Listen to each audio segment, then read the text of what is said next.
Thank you for joining us for the Native Controlling Hypertension and Risk Through Technology, or Native Chart, and Native Center for Alcohol Research and Education, or NCARE webinar series.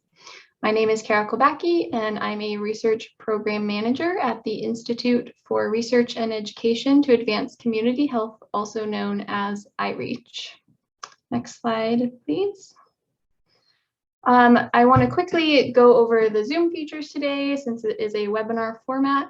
On the bottom of your screen, you should see a chat option, which you can use to send messages to all participants, or you can send a message directly to the hosts.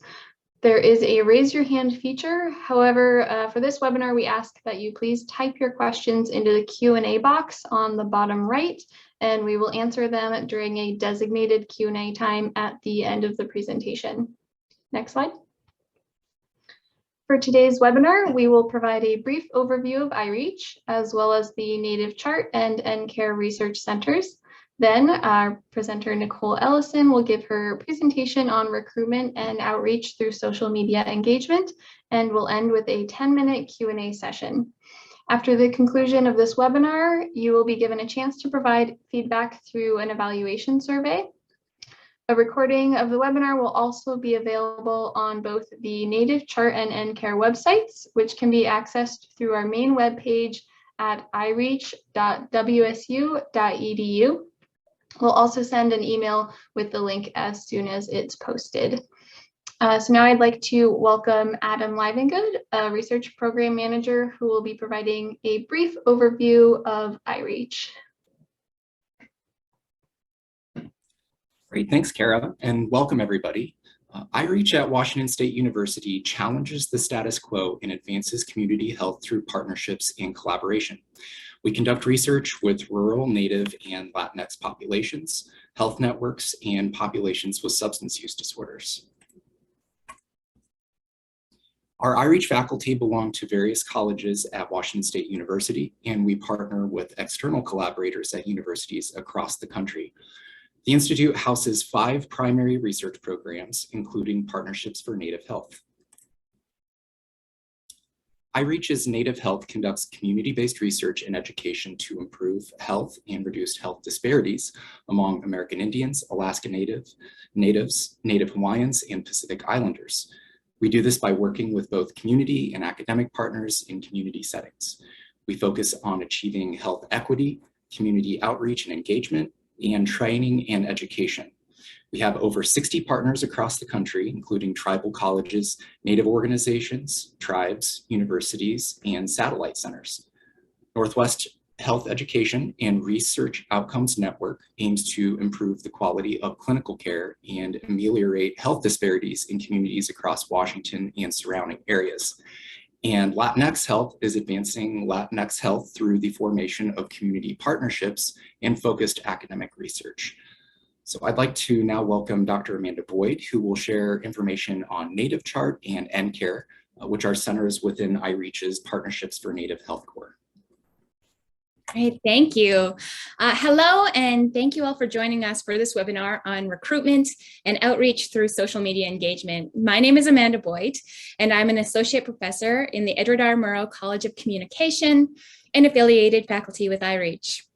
I am Métis and Daneza from Treaty 8 Territory of Canada, and I'm also the co-lead of the Native Chart and NCARE dissemination course. So I have the pleasure of introducing these 2 NIH-funded research centers that are co-hosting the presentation.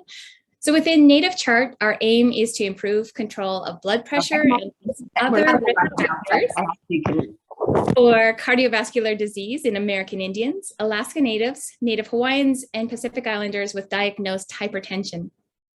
The center is comprised of 3 community-based intervention projects and 4 support cores. So next slide, please. The NCARE Center aims to optimize alcohol intervention research for public health in general and our Native community partners in particular. So we accomplish this goal by collaboratively engaging with research project teams and pilot projects to conduct research that yields high quality data while meeting the unique needs of our partners. Next slide. So we work with 7 satellite centers located in Alaska, Colorado, Minnesota, New Mexico, North Carolina, Oklahoma, and Washington. The work that we do with these centers ensures that research topics are important to American Indians and Alaska Natives throughout the US, and outreach and dissemination efforts are amplified throughout the country. So now I would like to introduce our presenter, Nicole Ellison. Hey, hi everybody. Thank you so much for having me here today. And wow, that intro really helps like not be nervous anymore. A few other people talking, you're like, hey, okay. But anyway, sorry. Okay, so yeah, good afternoon, everyone. Thank you for being here and enjoying your lunch with me today. This presentation, we are going to dive into our world of social media for the purpose of recruiting and outreach. This information may not be for everybody, but I do hope that it will, be something a few can take away and use some of these tips to help them connect virtually with their community folks. Next slide, please. All right, so this is pretty much our agenda for today. I'll introduce myself, I'll introduce the study. We introduced where the study sits, so that's what they were introducing in the beginning. IREACH, NCHART, that is the study umbrella. And then we'll talk about NHPI and who we are, our why, what we're doing, Facebook how-tos, and community outreach. Next slide, please. So that's me. Well, actually, that's me, like avatar, Facebook avatar, but I'm Nicole. My full name is Nicole Lee, Kamakahiolani Fujioka-Krzyska. I'm married into the Ellison family, and so now my name is a little bit longer. Got one more name, yay! Actually, they're a pretty rad family, so I scored. I am originally from Waianae, Hawaii, and I left there at a pretty young age. So I actually grew up in Las Vegas. So when they asked you that favorite question, we like to ask each other in Hawaii, where are you from, or what high school you went to? I get to say I went to the 9th Island, and I grew up in Las Vegas. So a little bit different. However, I noticed with us Hawaiians and Native Islander or Pacific Islander folks, we do not leave our culture behind. We take it with us everywhere we go. So it was still like mini Hawaii in Las Vegas for me growing up. My first language was actually Pidgin. So in the Hawaiian dictionary, it's called English or Pidgin English. In other forms, it's called Hawaiian Pidgin. There's many different forms. However, it is an actual language. I learned that in my anthropology linguistics class. It was one of my test questions. So yes, it is a language. Probably would have been helpful to know that I didn't speak English when I came to Las Vegas, being that I was like put in remedial classes, but oh well, because here I am now. So anyways, I am the research project manager for the ENACT study, and I will talk a little bit more about the study. And let's see, and that is pretty much, well, I guess a little bit more about me. I did my my undergrad at San Diego State. I have an anthropology bachelor's. I went on to the University of Hawaii. I finally got to go home 15 years later and do my master's at the University of Hawaii. I did a Native Hawaiian and Indigenous master's program. So it's very much centered and focused and created and run by natives for natives. It was fantastic. I actually started with our project as the part-time recruiter. So I was there for about 10 hours a week in the beginning. And then fast forward to now, it's been an incredible journey on being able to grow with our program.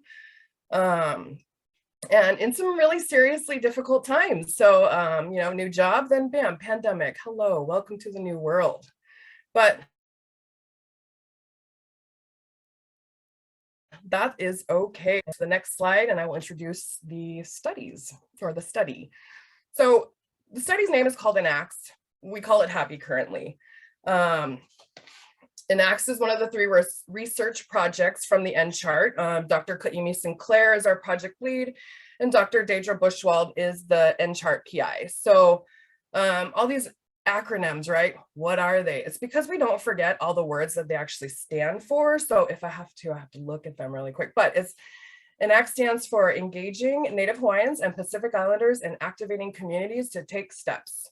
But we say ENACT for short because it's a lot easier.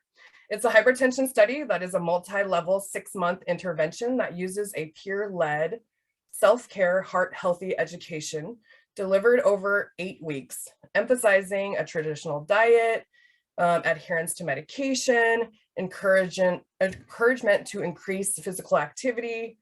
And in our original recruitment process, we were out in the public. We went to places that we knew Pacific Islanders were already gathering. So we went to the Asian Cultural Community Center because they also have Pacific Islanders there.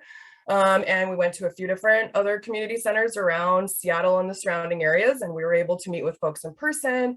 We were there when they arrived, we'd be there when they left, we would say hello, share about the study, pass out flyers, do on-site screenings, and things were going really well. But then the pandemic happened, so it was very strange.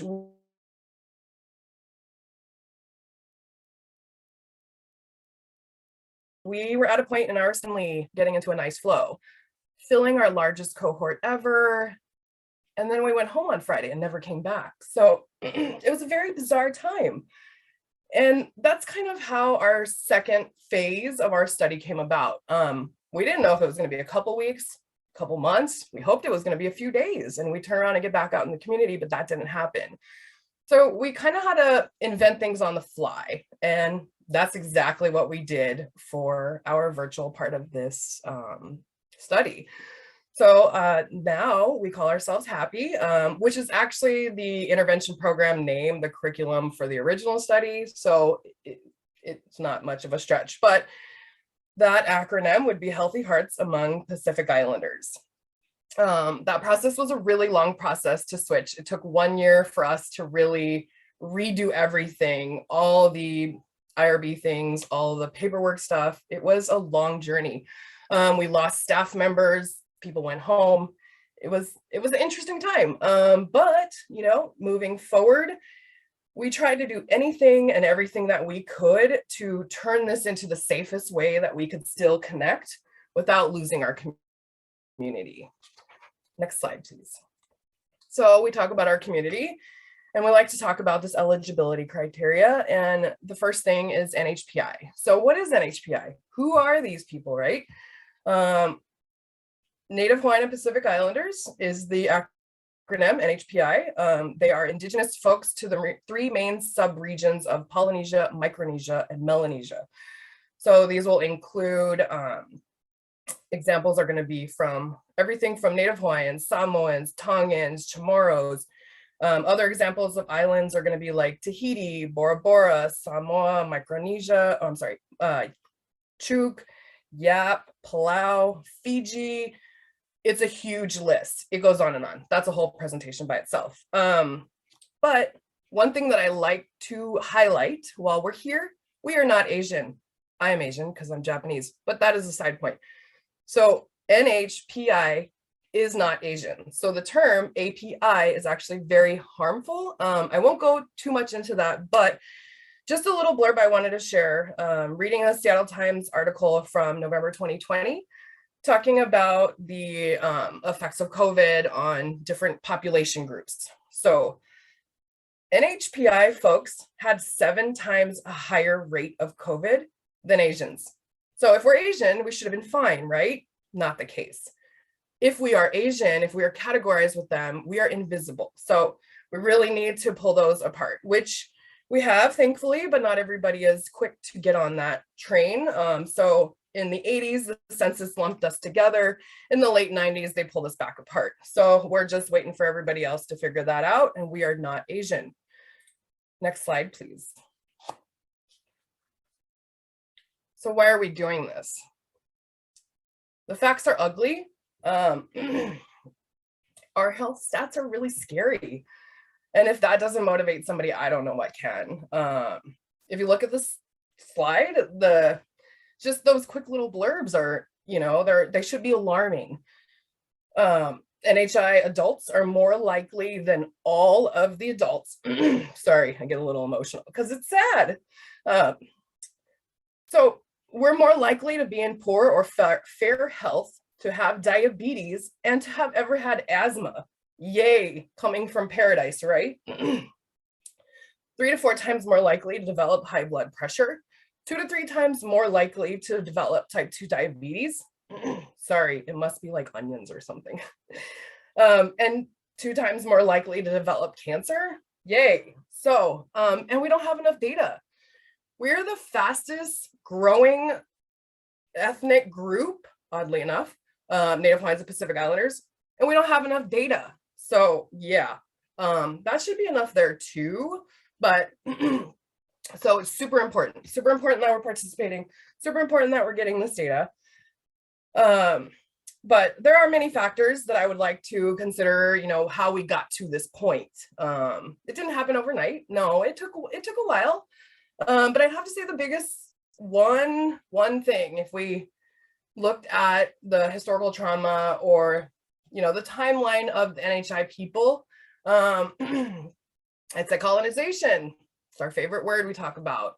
That's a whole, also another presentation. But, you know, we were fine at one point. We were 1 million strong. We were very smart. We were, let's see, all the other words, our beautiful physique, our figures were strong. And then it's really funny because I remember in my master's program, there was a little blurb from some British thing from what Christopher Columbus, or not, Captain Cook said when he first saw us. When he first saw Native Hawaiians, he thought we were, these are funny words, firmly made. Firmly made. How are you firmly made if you have diabetes? You're not.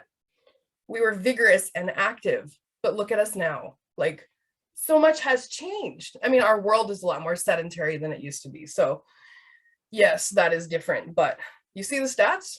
Thanks, colonization. Next page. So what are we doing? You heard me whine about why we're doing it, but let's see what we're doing. We are using social media. We're trying to use it to facilitate connections among NHPI researchers, potential participants, and community partners. Since the pandemic, we have been busy. There were slow times, but there was a lot of work to get to where we are, but really exciting work along the way. So let's see, we started by making a website. Once we adjusted our study to a virtual platform, we felt the website would be the perfect kind of starting point. Excuse me. And so we started with the website. We're like, yes, we're going to do a website. We did a newsletter. We did a Facebook page. We're like, okay, this is how we're going to keep connected with our communities. Then we grew the Facebook page, started doing some ads. We spent less than $1,000 in a year, and we have reached 75,000 people. And I will get more into that later. We have an Instagram linked to our Facebook. We have a TikTok that can also be connected to Facebook. Don't ask me how to use that. That's Mike Hell's job. I don't know. We have a Twitter. Don't know how to use that either, but that's okay. I'm getting there. We have a newsletter. I just said that. We use Constant Contact, which is fabulous, kind of like Weebly. The best part is you can mass email all your folks, stay in contact, share the newsletter, you know, and then the best part is the unsubscribe. We don't want to be pesty. We want to be respectful. So if they don't want it, we don't want them to have it, and they can unsubscribe. So it's a great feature. However, we've only had one person unsubscribe, so I'm pretty grateful for that. We have been doing and setting up live webinars. So we've recently just had one. We're about to have another one in June for our study, but I'll talk more about that. We'll end this one.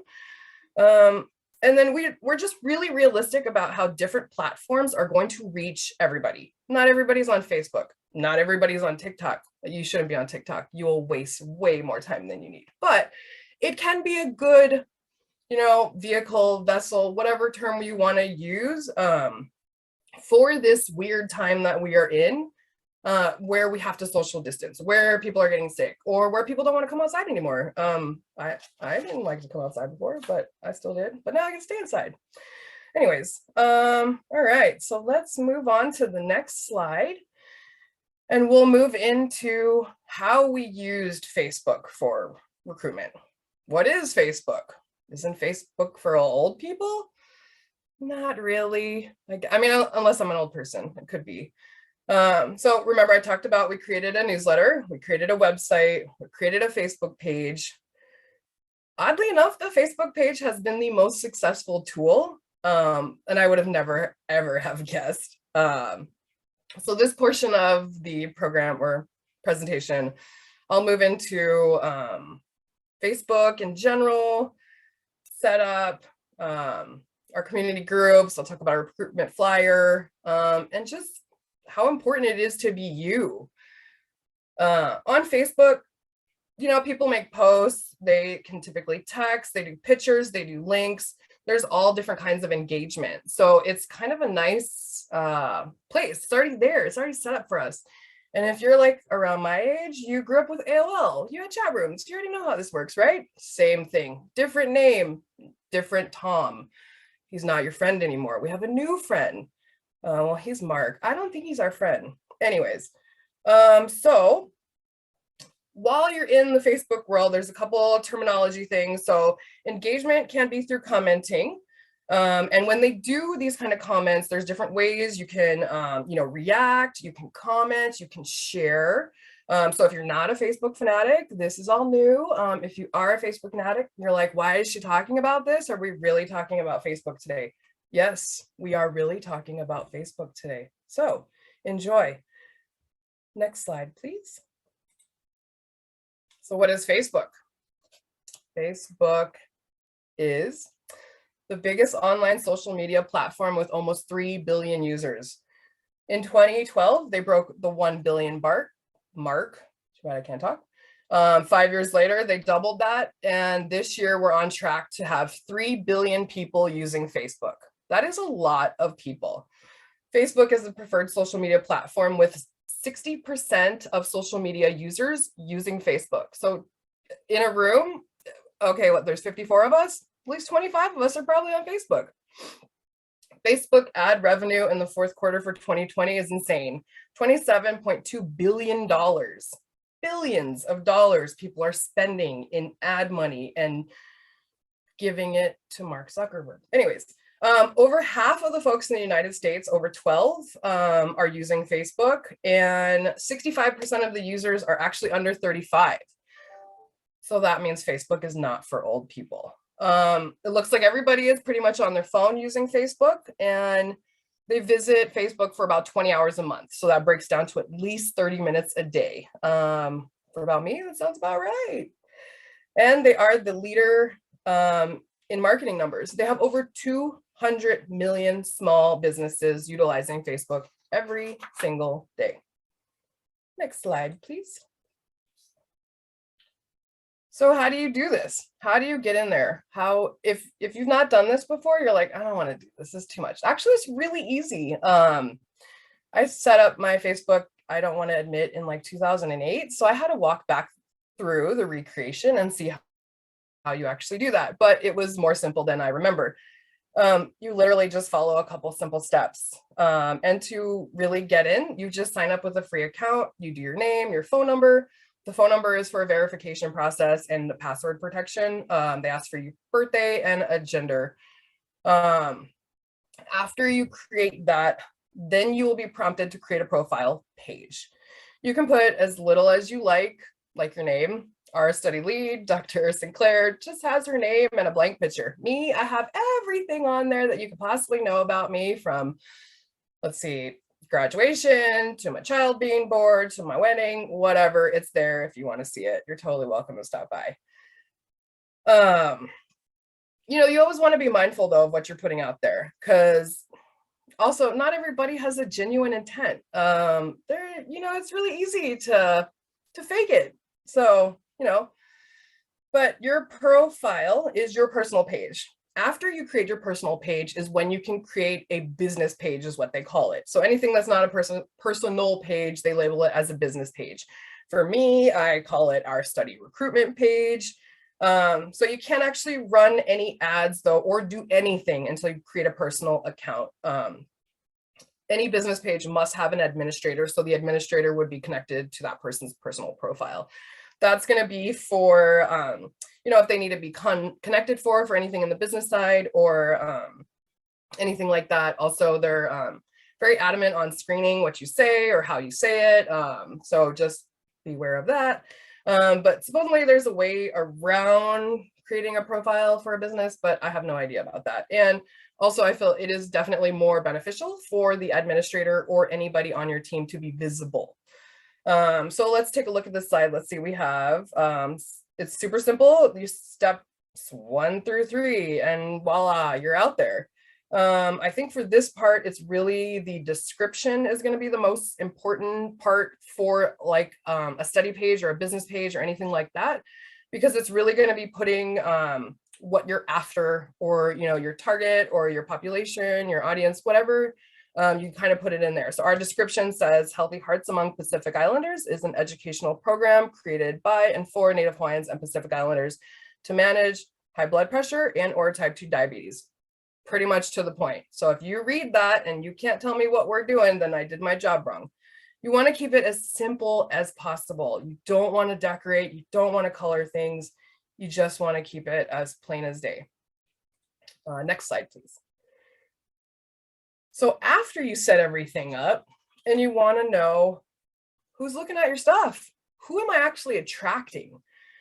Facebook is fantastic with data. They will give you data for everything. They will tell you anything. It's great. So everything that is posted in Facebook, know that it is in some algorithm thing and it is taking everything. So yes, anything you say is out there in social media land. So if we look at our HHAPI Facebook page audience, this was from last month, you can see that our audience is just old folks. Yep, just old folks, old women. Sorry, that's all. So we got, no, I'm just joking. Actually, they're 35 to 45 females is the majority of our audience. So would you think it's weird that the audience reflects me? No, I would say I did my job. However, I also see from other studies that we used social media for that majority women were the ones to reach out to inquire. So could be a fluke, could be I was doing my job right, who knows? But anyways, we see our top cities. So this kind of helps you to know where your people are coming from. Where is the audience located? And this makes sense. If you look at the census, NHI populations are highest in Hawaii, Washington, California, Nevada, Arizona, and the top cities that are listed here pretty much line up with that. Kind of funny, we have Mukilteo on there. Mukilteo is this tiny little town, North Seattle. We can say thank you to our peer educator, Marla, for that. And right below that is Lacey, which is funny, which is where I live. So, hey, okay. But anyways, that's only like 2% of 216 people. So that's like 4 people, but whatever. It's probably like me and my mom. But anyways, so they also have a feature where they can guesstimate your potential audience. So this can see, now it's a guesstimation, they call it an estimation, but the audience size is an estimate of how many people you may meet based on your target criteria. So it's based on factors such as your targeting selections, how you place something, and how many people were actually viewing Facebook during the time that you were trying to do something. So according to Facebook, our potential audience is 223 million for our HHAPI Facebook page. Not bad, right? No, not bad at all. But no, we're not going to capture all 223 million. We only need 220. So if you're one of those people, just saying, hey. But yeah, Facebook is really great when you're looking for stats and data. And that is just one of the views that you'll be able to see. So next slide, please. The next slide is looking at our overall reach. So again, more data, more charts. We do all this stuff. We like to know we're actually doing something because it's worth it or it's creating results. We're interacting with our community. It's kind of hard to gauge how effective you're being. I used to work in the restaurant industry. It was very easy to gauge how effective you're being. Your sales were high. Easy, right? Public health is a lot different. In my world, I feel like I'm doing a good job when my participants tell me that, when my community reaches out. it's a different way to, you know, gauge, but definitely more rewarding than the restaurant industry. But this is just a snapshot. So this is a snapshot between December 1st and April 30th, December 2021 to our current, just last month, April. And we see how many new likes and followers we have. So let's just quick overview. Our Facebook page started in March of last year. It has only been alive for 1 year. We're not that active in it, but we are trying. However, for not being that active and not having as much time as we would like to spend on it, there's been a decent amount of traffic and reach that we've had, that we have had success with. So I will take it. So let's see, just for example, in December, we started with 70 likes, 70 followers. Since we're currently at 223, I think. So we've tripled since December. It took really long to get there. It was not very easy. We're strangers. We have a small Facebook page. Nobody wants to follow us. Like, who are we? You got to build it. You got to try everything. You got to reach out to people. You got to just be there, right? So what we tried to do was a big recruitment push for the 12 days of Christmas. We did a raffle. We were gifted an amazing box of goodies from an auntie in Honolulu, and we were able to give those out as raffles, and it was fun. It caused traffic, and it wasn't necessarily like for recruitment. It was more for us to just get the name out there and just, you know, socialize. However, though, if you look in that first square on the left there, you can see what that 12 days of Christmas did. It actually increased a spike, or I mean, it created a little, you know, spike. So I'm like, hey, it worked. And you can see that. So it's great. If you look on the right-hand side, we see reach and visit. Facebook and Instagram, really easy to do together because you can just link them. So if you just have one, you link it to the other, you post on one, it links to the other. It's kind of simple. But for their terminology, for the reach is the number of people who saw your post at least one time.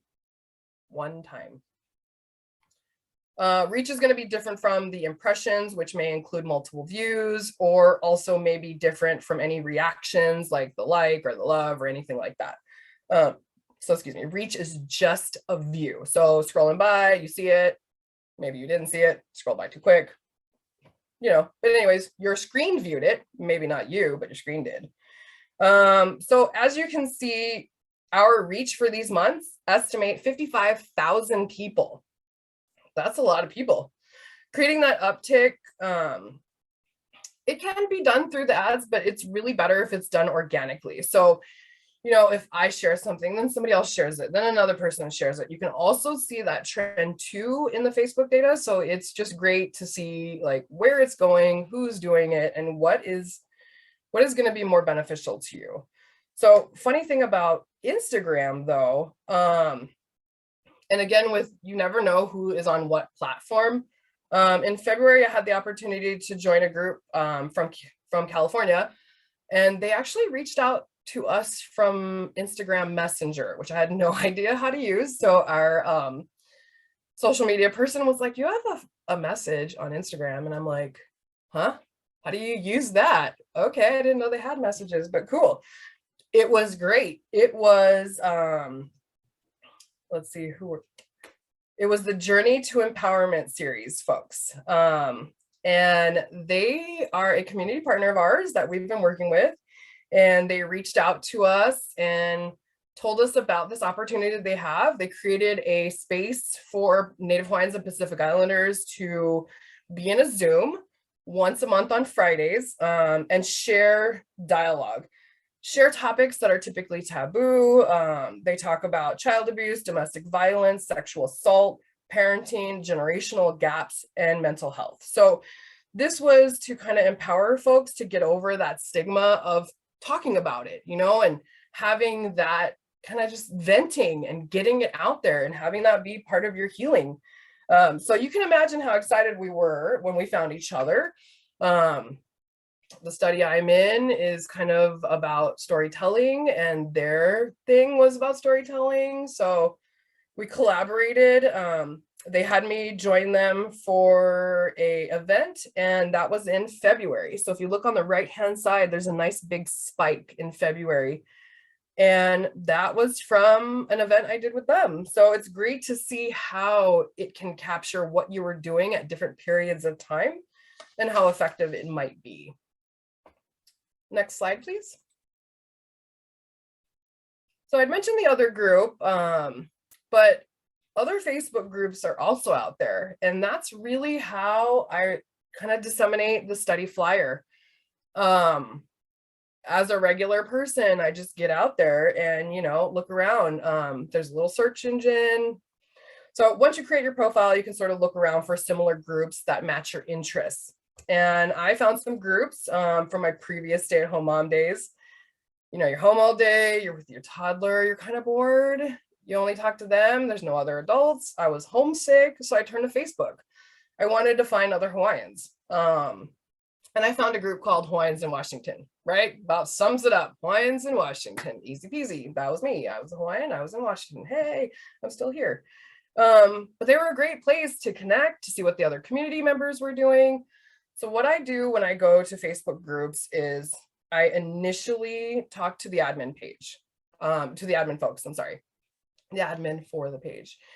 And you know, you're a stranger, you're some random message coming through. And why would they even want to give you the time of day if you're asking for something, right? So when I do this, I don't typically come out here, my study flyer, can you share it? No, you start with the introduction. You tell them who you are, where you're from. That right there kind of initiates your authentication or not. So, you know, I'm like, hey, I'm Nicole, I'm from Waianae, I do this study, we're looking at blood pressure. And they're like, oh, you're from where? Oh, okay, cool. So then you can move forward and kind of that, you know, you establish your connection, then you go on. I tell them what we need. We have a study. We have all these amazing things to offer our community members, and we want you to help us share it. So you have up front and just exact with what you want. Excuse me. And they can be an incredible resource. So it's great. And another thing I like to let them know is that part of our study is gifting, in my head, that's what I call it. So to know that you're eligible, you have to have either a blood pressure cuff or a glucose monitor. Not everybody has those. Not everybody has the capability to go to the doctor or go to a pharmacy or go to the fire department, which you can go there and get your blood pressure taken, or to get glucose monitor and glucose strips, which are extremely expensive. But we can provide those for people. So we've been able to share that, and that's an awesome bonus of our study that, you know, if you don't have the supplies to complete the screening process, we can send those to you as a gift. I'm not going to ask them back. You should have them. Unfortunately, not many people have not qualified. So most people have just kept the items and then moved on to the study. But I always want to let them know who I am, what I'm after, and why. Next slide, please. All right, so we talked about all this stuff. Let's switch a little bit of gears to some content. We talked about Facebook, we talked about what it is, we talked about how to set it up. Now let's see how we can get some data out of this. Facebook is a numbers game. You know, we chat on it, but in the background, they're coding everything and they're analyzing everything. And it's kind of funny if you're like that nerdy side and you like that, because I do. Every single thing is analyzed. The reach, the reactions, and the results can be pulled from something. So as you can see in those three little squares there, we'll dive into those into the next couple slides, but those are how they kind of, you know, sum up what you've done. So the next 3 slides, we will take a closer look at 3 popular HAPI content items. Next slide, please. So the first one we're looking at is our newsletter. I talked about the newsletter, I talked about, you know, that's how we thought of our initial way to keep connected and to share our study. And We recently just jumped on board using Constant Contact, like I was mentioning earlier, with all of our little tools that we've been using to visit people virtually. It is a great tool. It works really well, but since we just started using that, I don't have much to share with that. But previously we were using Facebook for our newsletter and it was great. April was one of our lower reaching months, but as you can see, I'm not mad about 1,200. That's an okay number. And again, no, we're not going to capture all those people, but it's getting out there. So that's kind of what the idea is. And I also noticed though, the months kind of vary with the trend of the weather, the time of the year. You kind of have to think about, let's see, April, spring came, right? Everybody went outside. Are you on your phone when you're outside? Well, some people are, but I'm not. So if you're out there doing activities, you're not on your phone. You're probably less likely to be looking at an ad. But, you know, during those cozy months where it was cold, there was a lot more traffic and it just kind of, it changes just like everything else. But the newspaper, we found a great place for so many things. We have sections in our newspaper that stay the same and then some that rotate. On the front cover is a great place for us to remind folks of our ongoing recruitment. On the inside, we typically like to do a team blurb. We always like to be visible. We want you to know who we are. We want you to know the face behind the email that is trying to ask you for all these personal things, because it just makes it more personal, more real, more off the page. So for this month, we did what was our favorite activity. For me, I am doing a 200-mile bike challenge for the American Heart Association for stroke awareness. And 200 miles is kind of crazy, but I'm trying. It's okay. You have those overachievers that already hit goal, but that's okay. I'm not an overachiever. Well, not with that. And the other things that we do with the newsletter is we interview somebody from the community. And then we also like to share a heart healthy recipe. And this month we did a Thai inspired chop chop salad, which was actually quite delicious. Next slide, please. All right. This is our promotional post. So we actually have a schedule. We have, when this first started, it was just me trying to create the wheel again, which is really funny. But then we had a few team members join us since, actually many. Nicole is amazing. She is our social media team member that kind of came on board with more of an organizational idea to look at this kind of social media thing. For me, I had my stay-at-home mom brain. I'm like, let's just talk to people and throw our flyer to everybody. Yay. And she's like, no, let's like look at the, the specs. So she went and found that, the most successful times to post there's certain days and times. So Monday through Friday are the days that are going to be most successful. And 12 p.m. noon and 5 p.m. are going to also be most successful. Think about it. You're on your lunch break. You're leaving work. You probably checked your Facebook, right? I mean, at least half of us did. So our weekly looks like on Monday, we do a recipe. Tuesday, we do staff highlights. Again, I always like to bring the staff up. Wednesday, we talk about cultural stories that are relevant to Native Hawaiian and Pacific Islander folks. Thursdays is a curated post. So it is author's choice, very similar to the one that we have right now. She likes to do these cute little snippets of just what our study is. And it's great. It's very simple. It's to the point. It's bold. Doesn't have too much. If you actually are interested, you will click on it and find more information. But if you are not, it helps weed out the folks that just don't want to be bombarded with the extra stuff. And also the repetition helps. It helps keep your audience kind of in line with what they can expect, what's coming. And it also helps your team to know where you are.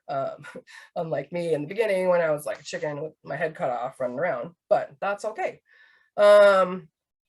So yeah, definitely a great way to kind of organize yourself.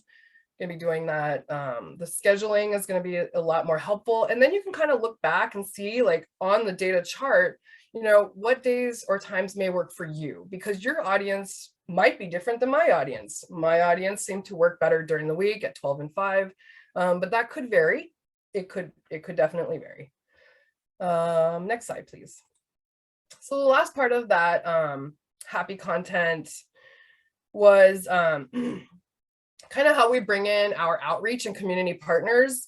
We have had some pretty good times with that so far. And you think through Facebook, that's so weird, right? But you got to put yourself out there. You need to see what the community has and needs, and you need to do that by asking them. So that means you need to be there, right? Present, visible. Recently, we partnered with the Hawaiian Civic Club in Oregon. We did a webinar for them in March. I was just mentioning that.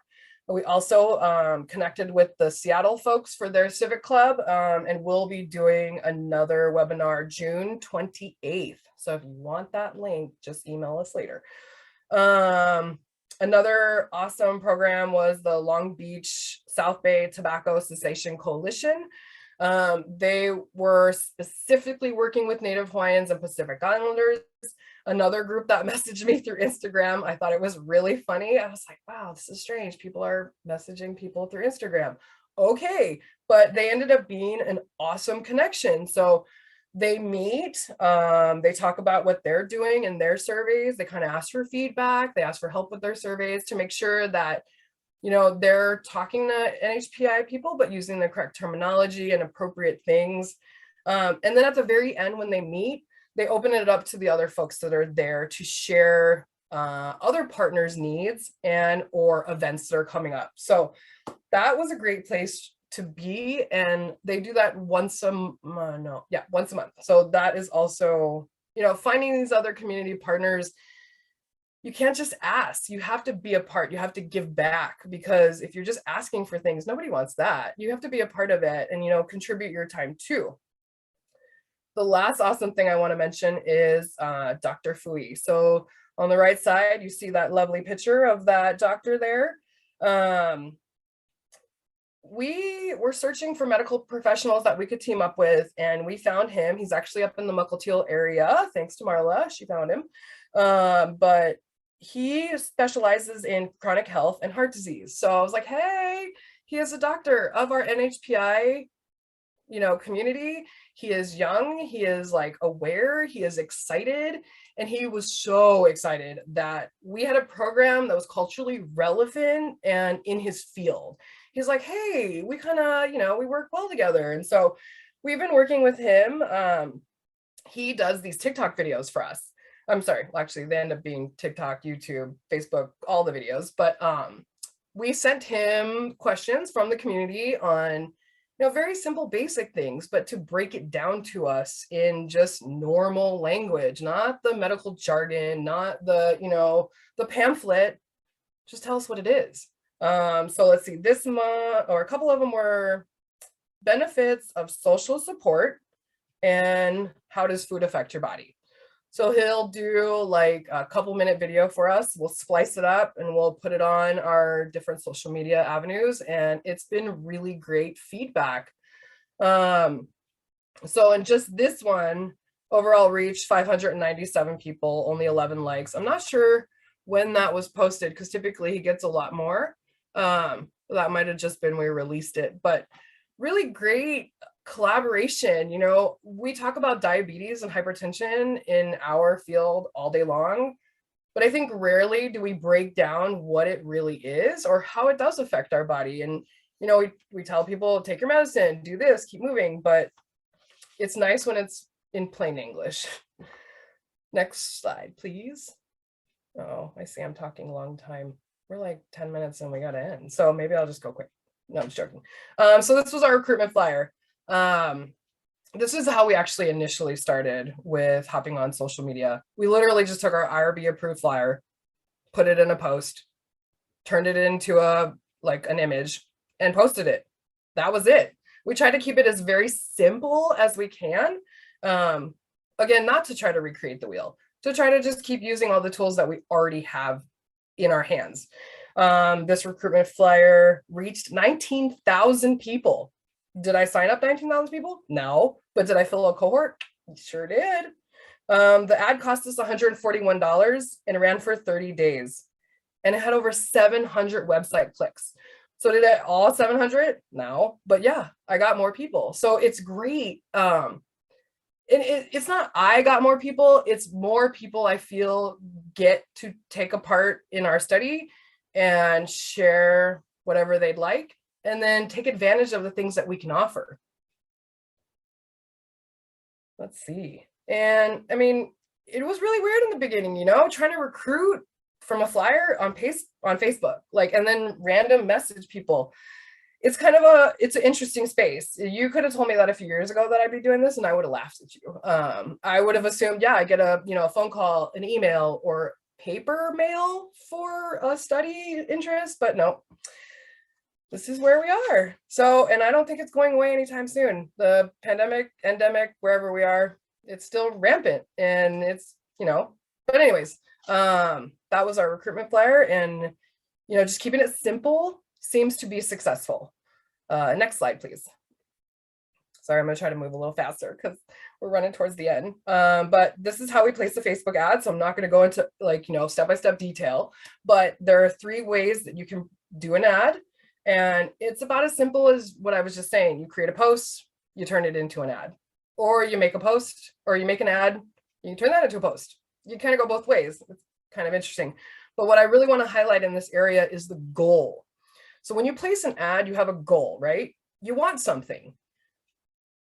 I like how Facebook breaks it down until how you can get it. So you can either have, we have all these options: automatic, get more messages on WhatsApp, get more calls, website videos, or visitors, messages. I have used get more website visitors, and I have used get messages on Messenger.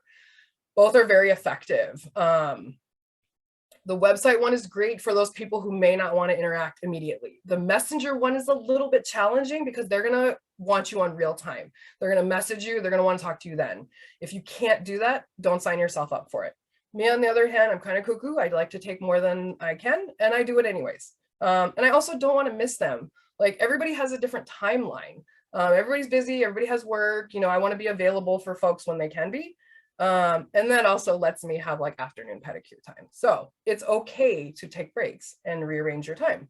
And also, we work with people from coast to coast. So it's always going to be a little bit different, but can definitely be very, very lucrative. We have placed 7 ads over the last, couple months, since August, and we have had some pretty great success. But I really like the messaging. So we'll go ahead and go on to the next slide. I just want to show the message setup. And so this is a great tool as well. Lots of tools, full toolbox now, right? Yay. But you can kind of have a side conversation with somebody without even being there. How do you like that, right? So you don't look like you're ignoring them. I don't want anybody to feel ignored. I want to try to share as much as I can and capture you in that time that you're giving me, because your time is important. And that might not come again. I have a kid. My kids run around wild all the time. I have like 30 seconds to communicate with somebody. I want to get that done. But so yeah, great features and definitely effective for communicating what you need. And last slide, or go ahead and go to the next slide. Sorry, like, we're getting so close. We're almost there. Sorry, guys. So these are our ad results. This is how much money we've spent. This is how many days they ran and how many people each of those ads reached. So again, the reach was how many times it was viewed. And then we'll move along to the next one because we're close to the end. So last slide is just me again, and more of me, and me, and lots of me. So what I'm going to say is it's so important to be seen.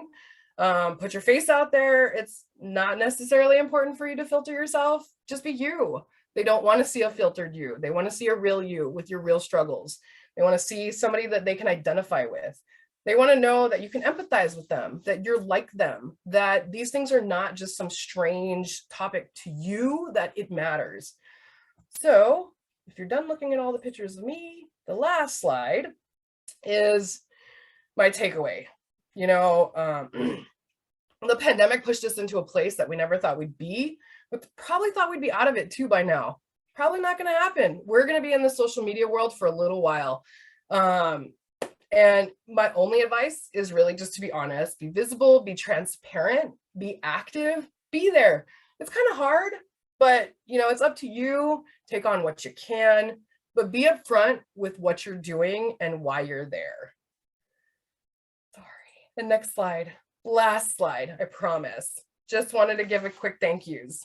Amazing people on our team, Dr. Sinclair, Dr. Bushwald, having these opportunities to even exist. And an extra large thank you to Nicole for helping me pull some of the data from Facebook. Yay! Okay, that was the end. Bye. No, I'm joking. Awesome. Thank you so much, Nicole. Thank you. That was a very informative, very engaging presentation. I think we've all really had to pivot now with thinking about recruitment and research after the pandemic. And, you know, we all probably know that technology and social media is probably helpful, but, you know, don't really take the time to actually look into it this deeply or really spend the time figuring out how to do it. So with the time we have left, I'd like to invite everyone to please ask any questions you have for Nicole in the Q&A box. We do have a question already for you. So what would you do differently now that you've experienced using Facebook this way? I don't know if there's anything I would do different, really. I think at this point, though, we've seen that we need, it would be more beneficial to have somebody as like a social media person, at least like a half-time person, like dedicated full 20 hours or more. I think the more time you put into it is the more you're gonna get out of it.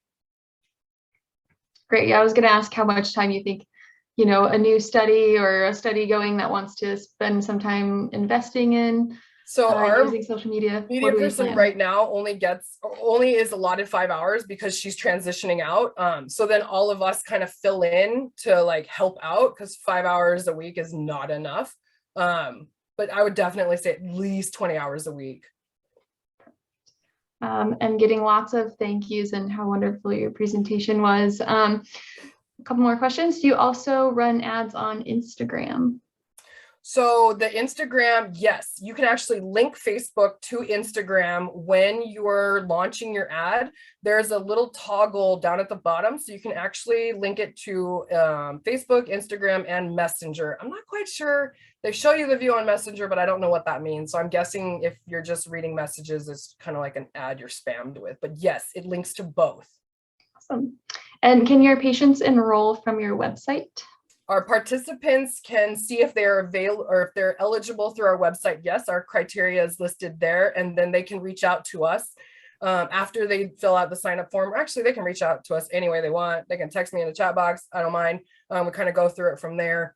And then if they meet their criteria, then we move forward from there. Awesome. Okay, we're getting lots of questions. What limitations have you faced from an IRB approval standpoint when posting online? So we might have been lucky in the beginning because they didn't know what to expect or want or need to ask from us. However, I mean, even just literally this morning, I sent them some new IRB flyers to be approved. Similar flyer that I showed you, just kind of switching up pictures and colors. And I actually haven't had much limitations yet. I think you just have to be really honest with what you're doing and your intention with the IRB people as you are with the public. And, you know, and I like to use whatever we have already like in our IRB stuff to stay on track with what we told them we were doing. Fantastic. We got a question asking if you could please repeat the content schedule. Oh yeah, totally. So Monday's content schedule. Sorry.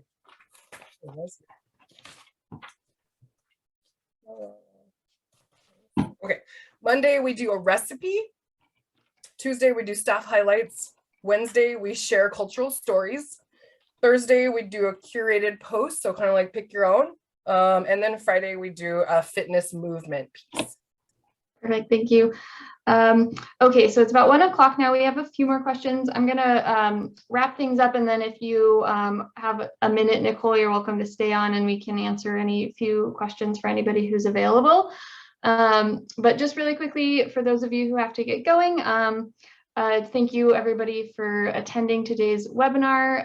Thank you, Nicole, for doing this presentation. We want to remember to remind everybody to complete the evaluation survey that should pop up when the webinar concludes, or by clicking the link provided in our follow-up emails we'll be sending out. This is very helpful information for our research staff for planning our future webinars. We typically host a few webinars each year, so keep your eye out for notifications on our social media channels and listserv emails. Our next webinar is June 16th with our guest speaker, Trevor Lane, Director and Associate Professor of Community and Economic Development at WSU, who will be presenting on rural and farmer health and his work with the International Workshop on Agritourism. So we hope to see you there and at other future webinars. On the screen now you can see a place to send webinar ideas, or if you have further questions you don't get to see answered here, you can send it to Nicole at her email there on the screen. So thank you, everyone. For those of you who want to hang out, do you have a minute, Nicole, to answer a few more questions?